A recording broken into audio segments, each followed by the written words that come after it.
बोलिए कृष्ण कन्हैया लाल की। अब यहाँ पर परीक्षित ने कहा कि हे सुखदेव जी महाराज, आपने तो चंद्र वंशावली का वर्णन किया, परंतु मैं वंश की नहीं, मैं वंशी वाले की कथा सुनना चाहता हूँ, जिसका मुझे इंतजार था। अब वो समय आ गया है, परंतु जैसे ही जब वंशी वाले की कथा आई तो आप मौन हो गए। सुखदेव जी महाराज कहते हैं कि परीक्षित, आज 4 दिन से तुम बिना कुछ खाए पिए कथा श्रवण कर रहे हो, पहले कुछ ग्रहण कर लो, उसके बाद फिर तुम्हें मैं वंशी वाले की कथा सुनाना प्रारंभ करूंगा। परीक्षित ने कहा कि नाम रूपी भोजन पानी तो मैं ग्रहण कर ही रहा हूं, अब आप मुझे कथा सुनाइए। इनके बाद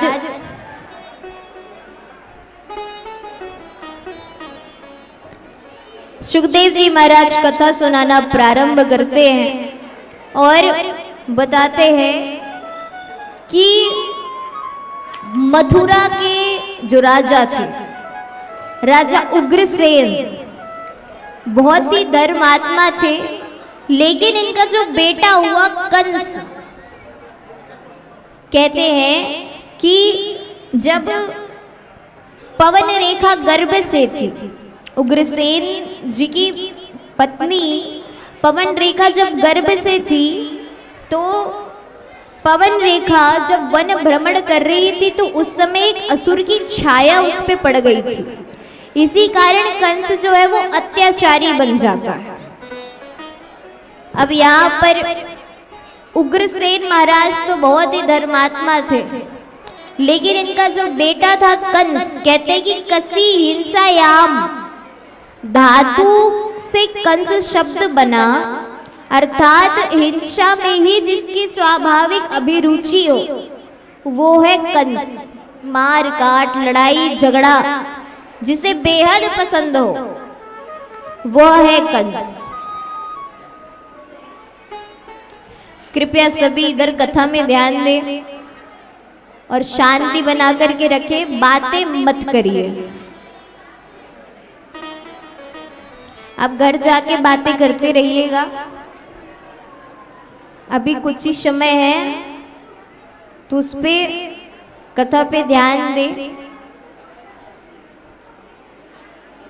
अब यहाँ पर कंस इतना क्रूर प्रवृत्ति का था, उसने अपने माता पिता को ही, यहाँ पर एक बार उन्होंने अपने पिता को ही कारागार में डाल दिया, जेल पे डाल दिया। और जैसे ही अपने पिताजी को जब वो जेल पे डालता है तो समाज के सामने, प्रजा के सामने उसका जो स्वरूप था, सभी लोग उसे क्रूर निर्दयी समझने लगे थे। यही सोच करके कि इसने अपने पिताजी को ही जेल में डाल दिया और मथुरा की गद्दी को अपने वश में कर लेता है कंस। अब एक बार कंस की दृष्टि पड़ती है अपने चाचा देवक की पुत्री देवकी पे। उसने देखा कि देवकी बड़ी सयानी हो रही है, विवाह का उम्र हो गया है, अब लगता है इसका विवाह कर देना चाहिए, संबंध किया जाए। अब यहाँ पर वसुदेव जी से देवकी मैया का विवाह का संबंध को कर दिया गया और बहुत सुंदर विवाह भी किया गया। गाजे बाजे के साथ धूमधाम से बारात लेकर के वसुदेव जी आए और बहुत सुंदर विवाह हुआ। अब यहाँ पर कंस ने विचार किया कि आजकल लोगों के सामने, प्रजा के सामने हमारी छवि कुछ बिगड़ गई है, लोग हमें क्रूर और निर्दयी समझने लगे, इसलिए कुछ ऐसा नाटक किया जाए जो हमारी छवि बिगड़ रही है ना वो अच्छी हो जाए, लोग हमें अच्छा समझने लगे। ऐसा कंस विचार करता है। देखिए, जो सत्तासीन लोग रहते हैं, जो बड़े बड़े नेता रहते हैं ना, वो भोली भाली जनता को बड़ा पागल बनाते हैं। वैसे ही यहाँ पर कंस भी भोली वाली जनता को पागल बनाने में लगा हुआ है। ऐसा नाटक करता है कि उसे सबके सब दयालु समझे। अब क्या करता है, विदाई के समय में नाटक करते हुए अपने आंखों से आंसू टपकाने लगता है और कहते हैं कि मैं अपने बहन का रथ स्वयं हाँकूंगा और स्वयं उसे अपने हाथों से उसके ससुराल छोड़ करके आऊंगा। अब प्रजा देख करके सब गदगद हो गई। सब सोचने लगते हैं कि हम महाराज जी को कितना क्रूर समझते थे, कितना निर्दयी समझते थे, लेकिन ये तो हृदय के बहुत अच्छे हैं, बहुत कोमल है। देखो देखो कितने भावुक हो रहे हैं अपनी बहन के विवाह में। अब यहाँ पर देवताओं की धड़कन तेज हो गई। सब सोचते हैं कि ये तो बड़ा नाटकी है, कितना इसे भावुक होकर के मिल रहा है। और यदि माँ देवकी भी इसके रहस्य को नहीं समझ पाई तो देवकी नंदन प्रभु कैसे अवतार लेंगे इसका उद्धार करने के लिए। तो अब यहाँ पर जिस प्रकार से मैंने आपको बताया कि सत्ता से लोग जनता को बड़ा पागल बनाते हैं, लेकिन कई ऐसे होते जो सत्तासीन लोग होते हैं, जो नेता रहते हैं, उनके विपक्ष में जो लोग रहते हैं ना, वो उनकी पोल खुलने में बड़ा लगे रहते हैं। वैसे ही यहाँ पर देवताओं ने देखा। अब देवताओं ने जब ये देखा तो सभी ने सोचा कि प्रजा जो इनको इतना अच्छा समझ रहे हैं, इसकी तो पोल खोलनी ही पड़ेगी। तभी देवताओं ने वहां पर आकाशवाणी कर दी और आकाशवाणी कर दी और कहा गया कि अस्या स्वामष्टमो गर्भो हंता याम वसे अभूत। आकाशवाणी में ये कह गई कि हे अभूत कंस, हे अज्ञानी कंस, जिस बहन को तू इतना प्यार से, इतना प्रेम से, इतना भावुक हो रहा है और उसके ससुराल छोड़ने के लिए जा रहा है, यही देवकी का 8वां लाल बनेगा तेरा काल। और ये सुनते ही कंस की हो गई आंखें लाल। कंस की आंखें लाल हो गई, लाल पीला हो गया क्रोध के मारे। और जितना भी दया था, सब चीज जितना नाटक कर रहा था, सब चला गया। एक क्षण में ही तलवार निकाल ली और देवकी मैया को केश पकड़ करके रथ से नीचे पटक दिया। अब सारी प्रजा समझ गई, अरे ये राम राम, ये तो नाटकी है, ये तो बड़ा नाटक करता है, ये सचमुच बड़ा दुष्ट है। देख रहे हो कैसे अपने बहन को मारने में लगा है। अब यहाँ पर वसुदेव जी जैसे ही देवकी को मारने के लिए कंस अपना तलवार आगे बढ़ाता है, वसुदेव जी ने दौड़ करके कंस के हाथ को पकड़ लिया।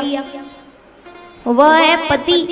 पति का अर्थ होता है पाति रक्षति, जो अपनी पत्नी की हर प्रकार से रक्षा करे, वह है पति। हाथ पकड़ करके कंस से कहता है कि ऐसे वीर होकर के आप अपनी बहन को मार रहे हो। आपको लोग इतने वीर समझते हैं, इतने अच्छे समझ रहे थे, और अब आप अपनी बहन को मार रहे हो। आपकी यहाँ पे जो दशा है वो तो पूरी की पूरी बिगड़ जाएगी।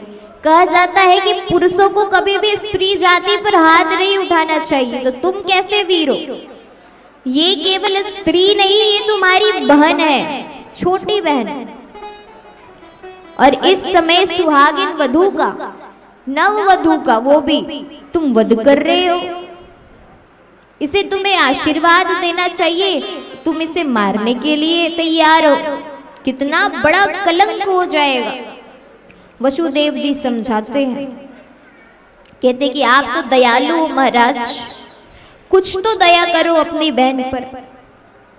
अब देखो तुम्हारे क्रोध को देख करके बेचारी कितनी डर गई है, कांप रही है क्या अपराध किया है इस बिचारी ने।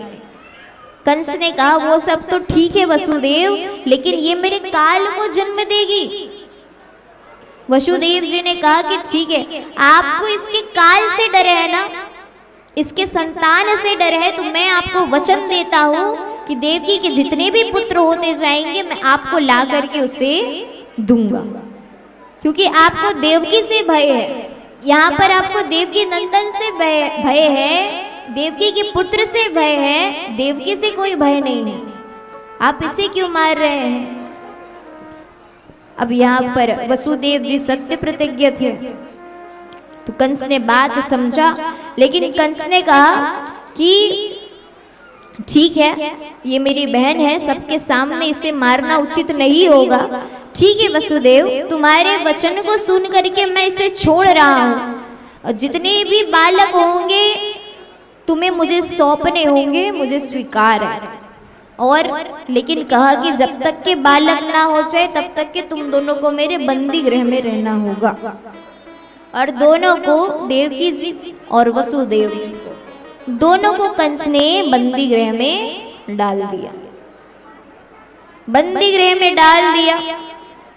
समय आया, कुछ समय बाद वसुदेव जी के यहाँ कीर्तिमान नामक प्रथम पुत्र होता है, जिसे ला करके वसुदेव जी कंस को देने के लिए आते हैं। कंस को देख करके दया आ जाती है, वो सोचता है कि मेरे को तो 8वां पुत्र से भय है, 8वां पुत्र से डर है, तो ये तो पहला पुत्र है, ये क्या करेगा। उसे दया आती है और पहला पुत्र को वो वापस से वसुदेव जी को दे देता है, और वसुदेव जी जाने लगते हैं। अब उसी समय नारद जी आ जाते हैं। नारद जी ये सोचते हैं अगर ये ऐसी दया दिखाते रहेगा तो उसके तो पाप नष्ट होते जाएंगे, पाप कैसे बढ़ेंगे, और जब तक पाप नहीं बढ़ेंगे तो प्रभु अवतार कैसे लेंगे, कुछ तो करना पड़ेगा। नारद जी आते हैं, अपने हाथ में एक कमल का पुष्प वो रखे हुए थे। कंस के पास गए और कंस से पूछा, वो कमल को दिखा करके कहा कि बताओ इसमें से 8वां पंखुड़ी कौन सा है। कंस ने यहां से गिना तो भी इधर 8 आया, यहां से गिना तो भी इधर 8 आया। इसका मतलब ये था कि कौन सा 8वां पंखुड़ी है ये पता नहीं चल रहा है। इधर से गिनो तो भी 8, इधर से भी गिनो तो भी 8। कंस को बात समझ में आ गई, उसे ये लगने लगा कि पहला पुत्र भी तो 8वां हो सकता है। अब फिर से वसुदेव जी को वापस बुलाया, और वापस बुलवा करके वहां पर अपने हाथ में लेकर के वसुदेव जी के प्रथम पुत्र को उसने पृथ्वी पर पटक के मार दिया। और देखते ही देखते वैसी वसुदेव जी के 6 पुत्रों की हत्या कर दी कंस ने। अब पाप बढ़ गया। अब बारी आती है सप्तम गर्भ की। सप्तम गर्भ में साक्षात संकर्षण भगवान शेष जी पधारते हैं।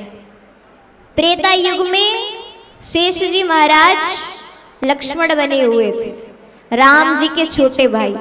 अब शेष जी महाराज कहते अब मैं आपका बड़ा भाई बनना चाहता हूं द्वापर में।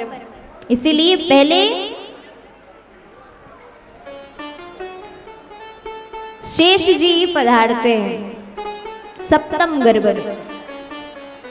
भगवान ने योग माया को बुलाया, और योग माया को बुलवा करके कहा कि देवी एक काम करो, संकर्षण का आकर्षण करके देवकी के गर्भ से इसे रोहिणी के गर्भ में स्थापित कर दो, पहुंचा दो, और तुम यशोदा की पुत्री बन करके जन्म लोगी। भगवान ने योग माया से कहा, और मैं देवकी का अष्टम पुत्र बन करके आ रहा हूँ। जब कंस तुम्हें साधारण कन्या समझ करके मारना चाहेगा तो उसी समय तुम अष्टभुजी बनकर के प्रकट हो जाना, फिर देखना तुम्हारी कितनी पूजा होती है। दुर्गा मैया, चंडिका मैया, शारदा मैया, अंबिका मैया, कात्यायनी मैया, कितने अनेक मैया बनकर के तुम घर घर में पूजोगे। वर्ष में 2-2 बार नवरात्रि होगी और तुम्हारी जय जयकार होगी। तो कंस तुम्हें जब मारना चाहेगा तो तुम अष्टभुजी का स्वरूप ले लेना। अब जैसे ही यहाँ पर अष्टम गर्भ में भगवान पधारते हैं तो देवकी माँ का मुख कमल बड़ा ही जगमगाने लगता है। और जब भगवान पधारते हैं तो सभी देवता मिलकर के उनकी स्तुति करते हैं और कहते हैं कि सत्यव्रतम सत्यपरम त्रिसत्यम सत्यस्य योनिं निहितं च सत्ये सत्यस्य सत्यमृत सत्यनेत्रम् सत्यात्मकं त्वां शरणं प्रपन्नः। यहाँ पर सभी देवता मिलकर के भगवान को सत्य सत्य कहकर ही पुकार रहे हैं। क्यों? सबसे पहले कहते हैं सत्यव्रतम, यानी प्रभु आपने जो ठाना है, आपने जो वचन लिया है कंस को मारने का, और जितने भी अत्याचारी होंगे, जितने भी ऐसे रहेंगे, उनको मारने का जो वचन लिया है आप उस पे ही रहिएगा। क्योंकि देवताओं को पता है कि भगवान के रिश्तेदार में से ही इतने सारे उनके दुश्मन हैं। पता चल रहा है कभी भगवान ये मेरे मामा है, ये मेरे चाचा है बोल के किसी को नहीं मारे तो। इसीलिए देवताओं ने कहा प्रभु सत्यव्रतम सत्यपरम, जो आप सोचे हैं, जो कार्य आप करने जा रहे हैं वो कार्य आप करके ही आइएगा। ऐसे यहाँ पर देवता प्रार्थना करते हैं।